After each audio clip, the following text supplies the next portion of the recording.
Hello everyone, in this video we are going to see the workflow of change document urgent change. So let's start by understanding why there is a need to create a urgent change document, and then further on we will see the workflow of urgent change documents. Urgent change. What is an urgent change? The urgent change is mainly used for fast implementation. For example, if you want to fix an error in the existing functionality, the change is transported into the production system faster than a normal change. So if at any point of time, if there is an emergency change that needs to be performed in the system, that will be done under urgent change document. So let's see the workflow. Before moving to the workflow, all the statuses that we are going to discuss are a part of SAP standard statuses, and the transaction type for this standard urgent change is SMHF. And if you can notice in your workflow that the statuses can either reduce or can be extended, because there is a possibility of customization, and SAP provides us with the facility to customize the statuses of change request management. So now let's start with the initial first status of the urgent change. Initially, the status of the urgent change document is created. The change manager evaluates the planned development and can either initiate this development or cancel the change document altogether. So we have seen till the previous until this step, the RFC is created and the urgent change document is assigned to the RFC, and once the RFC is in the status being implemented, at that point of time the workflow of the urgent change will start. So it is the duty of change manager to check if there is a need for this urgent change.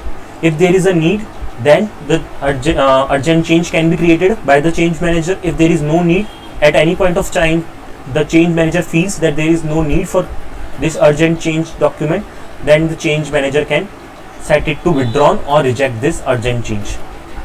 Moving forward, we have the status in development. The developer who heads the team of developers sets the status to in development. The developer creates the transport request in the development system via the transport management assignment block. So while the status is in development, it is the duty of developer to perform all the changes that are needed to be done and store it into the transport request. And once all the development is done, this developer will set the status to the next value. So the next status is to be tested. When newly created, the transport tasks have the status changeable. The development phase cannot be closed until at least one task has been released. This is done by the developers on the target system. As soon as all the tasks have been released that need releasing, the developer or the IT operator can perform the action pass normal change to test. All the empty tasks and transport requests are automatically deleted. The developer or IT operator will forward the urgent change to testing. The change document is now in the status to be tested, and the original transport is imported into the testing system. So two main different things here from the normal changes: there is no concept of transport of copies in urgent changes, and also when the status is set from in development to be tested, the main TR will come immediately into the testing system, and there is no concept of background job in urgent changes. Moving on to the next status is, if the next status is successfully tested, if the tester suggests that the changes are successful in the quality environment, he or she can change the status of the change document to successfully tested. If the error occurs during testing, the tester returns the change documents to the developer so that the urgent change can be corrected in a new transport request. This new change has to be tested, and process is repeated until and unless the changes are correctly tested. So this cycle will continue go on to set to back to in development and then to be tested until and unless the tester is satisfied that the testing is successful. And once the testing is successful, the tester will set the status to successfully tested. Moving on to the next status, which is authorized for production. The change manager approves the urgent change for the import into production system and forwards the change document to the IT operator. The status of the urgent change is now authorized for production system. So it is the duty of change manager to set the status to authorize for production, and any urgent change or any change document that needs authorization for production system that has to be done by change manager. Moving on to the next status, which is imported into production. The IT operator or change manager triggers the import of the urgent change into the production system. The status of the urgent change is now imported into production. So it is the sole responsibility of the IT operator and not even the change manager to set the status to import into production. But if there is a case, then the change manager can also request the IT operator to perform this, or the change manager can ask the authorization from the IT operator to perform this step of importing the main TR into the production system. So the next status is confirmed. Once the TR is in the production system, the change manager confirms that the change is now successfully visible in the production system and the change has been made. Then the status will be changed to confirmed by the change manager. The next status is completed. The change manager sets the document in the final status completed. The change document is now logged for editing. So once we reach the status completed, we can no longer move to any previous status back. The next status is withdrawn. In any of the status, the change manager feels that the change documents for the ongoing change is no longer required. The change manager can withdraw the change document. So at any point of time during any status, the change manager feels that there is no need for this urgent change, then the change manager can set the status to withdrawn for a particular urgent change.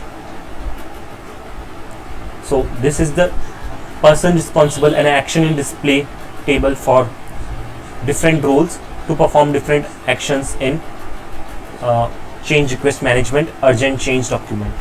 Developer will perform the development part when the status is in development. Tester will perform the testing part when the status is to be tested. Change manager will perform the part when the status is successfully tested, that is, the change manager will set the change document to authorize for production when the status is successfully tested. IT operator or change manager will perform the part when the status is authorized for production, which means that IT operator will import the transport request to production system when the status is authorized for production. IT operator or change manager will perform the part when the status is imported into production.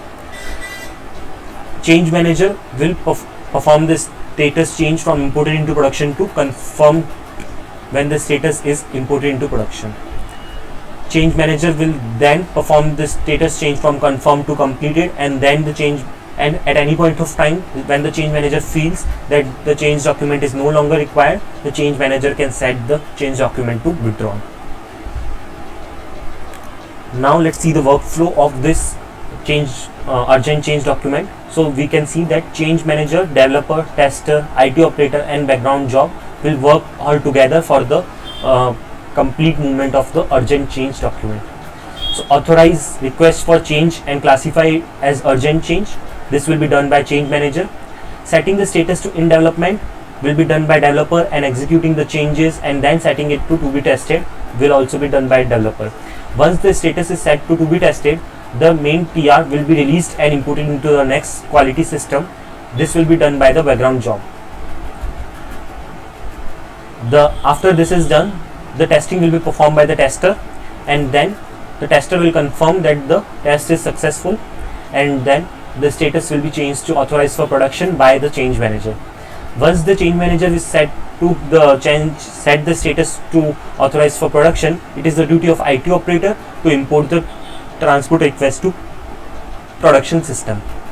Once the transport request is in production system by the background job, the change manager will confirm the urgent change in the production system, and then the change manager will complete the urgent change.